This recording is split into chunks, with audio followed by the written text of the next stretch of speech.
मुझको तो ऐसा लगता है महंगाई और नरेंद्र मोदी में ना कंपटीशन चल रहा है, तो वो तक कौन तेज चलेगा।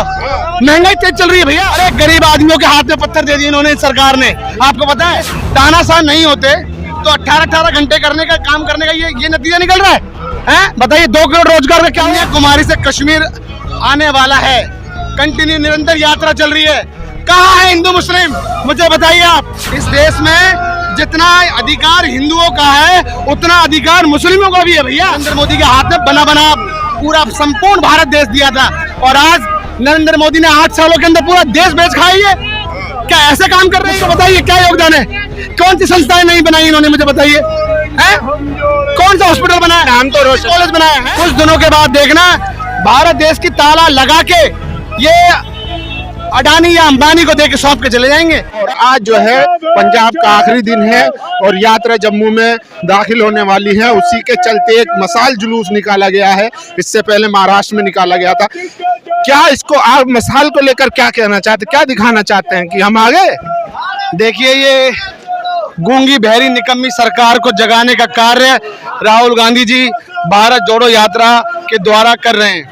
हालांकि सबसे पहले इस देश में जब भी कोई भी ऐसी घटनाएं होती हैं राहुल जी सबसे पहले अवगत कराते हैं इस गूंगी बहरी निकम्मी सरकार को। जैसे कोविड आया, कोविड के सबसे पहले राहुल जी ने बताया। मैं कहना चाह रहा हूँ जीएसटी लेकर आए। आप मुझे बताइए गब्बर सिंह टैक्स से दुनिया को, देश को क्या फायदा हुआ? आप बताइए नोटबंदी लेकर आए, उस नोटबंदी से देश को क्या फायदा हुआ? मैं कहना चाह रहा हूँ ये और नोटबंदी पे तो आप सुप्रीम कोर्ट ने भी मोहर लगा दी ना कि भाई चलो ठीक था।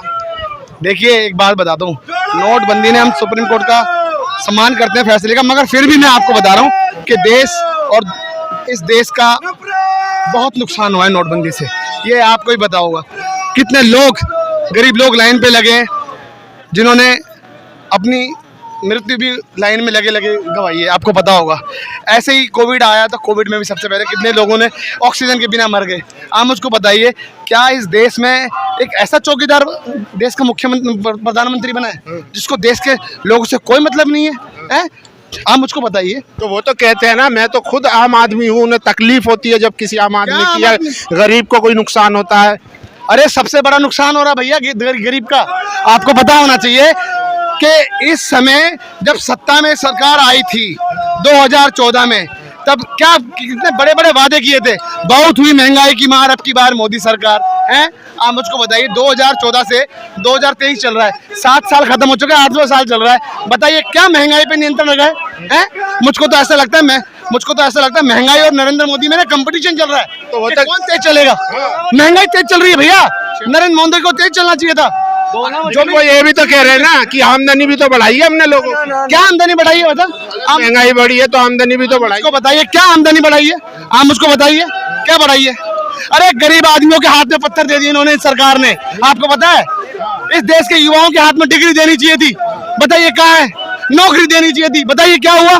मुझको बताइए आप। मैं आपको बता रहा हूँ इस देश में नरेंद्र मोदी को ऐसे इतिहास ऐसे याद किया जाएगा कि एक ऐसा तानाशाह प्रधानमंत्री आया था जिसको कोई मतलब नहीं था, देश और दुनिया से कोई मतलब नहीं था। प्रधानमंत्री तानाशाह है? तानाशाह तो है भैया। बात बताइए तानाशाह नहीं होते तो 18-18 घंटे करने का काम करने का ये नतीजा निकल रहा है? बताइए 2 करोड़ रोजगार में क्या हुआ? मुझको बताइए आप। कर रहे हैं ना कोशिश, अभी तो 8 साल हुए हैं। अरे कोशिश कर रहे हैं, मैं बता रहा हूँ। एक आदमी कितना काम करेगा? देखिए ये देखिए इस देश राहुल गांधी जी इस देश और गरीबों की आवाज उठाते हैं, मजदूरों की आवाज उठाते हैं। जब कोई दिक्कत होती है तो उसके लिए राहुल जी हमेशा आवाज उठाते हैं। नहीं आप मुझको बताइए कन्याकुमारी से कश्मीर आने वाला है, कंटिन्यू निरंतर यात्रा चल रही है। कहाँ है हिंदू मुस्लिम, मुझे बताइए आप।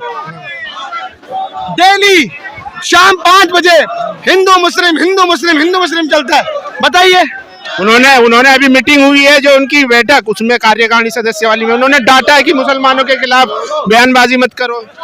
देखिए मैं आपको बता रहा हूँ कहीं कोई लड़ाई नहीं है। मुस्लिमों को इस देश में जितना अधिकार हिंदुओं का है उतना अधिकार मुस्लिमों का भी है भैया, सिखों का है। ये भारत देश की एक भारत जो देश है वो सभी धर्मों सभी जातियों से बना है, आप समझो। और नरेंद्र मोदी आरएसएस हर वक्त जाति धर्म में लड़ाई कराना चाहती है, हर वक्त लड़ाई कराना चाहती है। वो तो कहते हैं सबका साथ सबका विकास कर रहे हैं हम। सबका साथ खुद का विकास। आप मुझको बताइए, खुद का विकास नहीं हो रहा, किसका विकास हो रहा बताइए? कहाँ, वो तो कहते हैं मेरे पास एक चवन्नी तक नहीं है, मैं किसके लिए रखूंगा। या चवन्नी नहीं है, हम घर है ना परिवार। देखिए हम दो और हमारे दो कितना कर दिया, कितना फायदा पहुंचाया है, आप मुझको बताइए। ये बोलते 70 साल। मैं बता रहा हूँ 70 सालों के अंदर 70 साल तक लगे देश को बनाने में, आप समझिए 70 साल लगे देश को बनाने में। 2014 तक नरेंद्र मोदी के हाथ में बना पूरा संपूर्ण भारत देश दिया था, और आज नरेंद्र मोदी ने 8 सालों के अंदर पूरा देश बेच खाई है। क्या ऐसे काम कर रहे हैं? आप मुझे बताइए इनका क्या योगदान है देश को बनाने में, मुझको बताइए क्या योगदान है? कौन सी संस्थाएं नहीं बनाई इन्होंने, मुझे बताइए।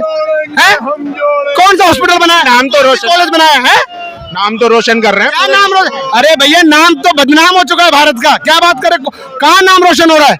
नाम देखिए, इस देश को बनाने में महात्मा गांधी जी, जवाहरलाल नेहरू जी, आप समझिए सरदार पटेल, मौलाना अबुल कलाम आजाद, चंद्रशेखर आजाद और भैया भगत सिंह, ऐसे इन लोगों ने भैया देश को बनाने का काम किया है। और ये नरेंद्र मोदी की आरएसएस, इन्होंने देश को खत्म करने का पूरा प्रयास किया है। कुछ दिनों के बाद देखना, भारत देश की ताला लगा के ये अडानी या अंबानी को देके सौंप के चले जाएंगे, ऐसी हालत आ रही है। आप मुझको बताओ। प्रधानमंत्री, हाँ ऐसा कैसे करें? ऐसा कैसे करेंगे? आपके सामने नहीं, आपको लगता नहीं ऐसा करेंगे? नहीं करेंगे? आप मुझको बताइए, आपको लगता नहीं ऐसा करेंगे? हैं? आप मुझको बताओ। मतलब इतना बड़ा धोखा तो नहीं करेंगे ना। सुनिए, आप मुझको एक छोटी सी और बात बताओ। हवाई चप्पल पहनने वाले को हवाई जहाज की सैर कराने वाले थे ये, क्या हुआ भैया? क्या हवाई जहाज की सैर कराई इन्होंने? हैं? मैं आपको बार बार बता रहा हूँ, ऐसी गूंगी बहरी निकम्मी सरकार जब से आई है, जब से देश का बेड़ा गर्क हो चुका है। और तो और कुछ दिनों की बात है, बता रहा हूँ मैं, अगर ऐसे हालात रहे ना तो मैं कह रहा हूँ कि लोगों को पता नहीं क्या हो जाएगा, आप देखना। हाँ, हकीकत बता रहा हूँ, जैसे जिस तरीके से मजदूर भी परेशान है ना, किसान भी परेशान है, नौजवान परेशान है, युवा बेरोजगार है ना, महंगाई इतनी है, आप बताओ क्या होगा? आप मुझको बताओ, ऐसे ये काम हो सकते हैं? वो तो कह रहे हैं हम तो सबका साथ सबका विकास कर रहे हैं ना। नहीं भैया, देखिए मैं आपको बता रहा हूँ, कोई किसी का, देखिए कि देश का कोई विकास नहीं हो रहा, देश का विनाश ही विनाश हो रहा है। अगर विकास हो रहा है तो अडानी और अंबानी और कुछ चंदपति जो पूंजीपति है उनका विकास हो रहा है, नहीं तो इस देश का कोई विकास नहीं हो रहा भैया। ये आज आपको बता दूं, भुखमरी में भी कहां से कहां पहुंच गया ये देश, पहले कहां था? हर एक चीज में देश, मतलब आप समझिए कि एकमात्र कांग्रेस पार्टी है जिसने इस देश को बनाया है और आगे भी देश को बनाएगी। और लोगों को पता चल चुका कि एक ऐसा जमूरा आया है जिसने थोड़ा सा खेल दिखाया और सत्ता में आ गया, सत्ता में आकर बैठ गया। प्रधानमंत्री जमूरा, बिल्कुल भैया। आप मुझको बताओ यार, आप समझ ही नहीं रहे मेरी बात, कैसा खेल दिखाया इन्होंने? 3 टाइम को झूठ बोलते, सुबह अलग झूठ, शाम को अलग झूठ, रात को अलग झूठ। बताइए क्या इन्होंने कौन सा वादा पूरा किया है? बताइए। 2 करोड़ रोजगार दिया है इन्होंने, मुझे बताइए आप। 15 लाख रुपए खाते में दिए, मुझे बताइए आप। कहाँ गई स्मृति ईरानी है जो बात पे सड़कों पर आ जाती थी? बताइए सिलेंडर का दाम कितना है? 400 रुपए का सिलेंडर का दाम था, और आज देखिए कितना हो रहा है। बताइए कितना हो रहा है? कोशिश तो कर रहे हैं ना, अभी धीरे धीरे तो कोशिश करेंगे भैया। कांग्रेस ने 60 साल रहा है। सुनो, ये कोशिश करने वाली चीज नहीं है भैया, देश खत्म हो चुका है, देश बर्बाद होता जा रहा है। अगर इस देश के तानाशाह को नहीं हटाया गया ना, तो मैं आपको बता रहा हूँ कि बहुत बुरे हालात पैदा हो रहे हैं। हाँ जी। तो उनका मुतबादिल क्या होगा, मतलब उनकी जगह कौन लेगा? अरे भाई आप मुझको बताइए, इस देश में कौन है विपक्ष की आवाज? आप मुझको बताइए कौन है? एकमात्र राहुल गांधी जी है, एकमात्र कांग्रेस पार्टी है। आप बताइए कौन है सड़कों पर है? कौन आवाज उठा रहे हैं लोगों की? गरीबों की कौन आवाज उठा रहा है? मुझको बताइए आप। मजदूरों की, किसानों की कौन आवाज उठा रहा है? बताइए कौन सी पार्टी उठा रही है आवाज? अरे कांग्रेस पार्टी और राहुल गांधी जी इस देश की आवाज उठा रहे हैं। और मैं आपको बता रहा हूँ, अगर लोगों ने कांग्रेस को नहीं अगर अभी भी अपनाया ना, तो बहुत बुरे हालात पैदा हो जाएंगे। मैं बता रहा हूँ, बांग्लादेश और पाकिस्तान से भी बहुत पीछे चला जाएगा। लाल आंखें दिखाने की बात करते थे ये। बताइए चीन बॉर्डर में घुसा है, कहाँ आवाज उठा रही है? एक सर के बदले 10 सर लाने की बातें करते थे, क्या हुआ? वो तो कह रहे हैं ना कि भाई अभी संसद में, मतलब संसद में उन्होंने कहा ना कोई घुसा है ना घुसेगा। अरे आप देख कर आओ भैया, कॉलोनी बस चुकी है कॉलोनी। संसद में ये जो बोलते हैं ना झूठ, ये कॉलोनी बस चुकी है, एक बार चेक करिए। अब तो गूगल भी दिखाने लगा है कहाँ कॉलोनी बसी हुई है। आपको मैं बता दूं, मैं बता रहा हूँ भैया, अगर अभी भी नहीं हुआ तो बहुत देश बर्बाद हो जाएगा।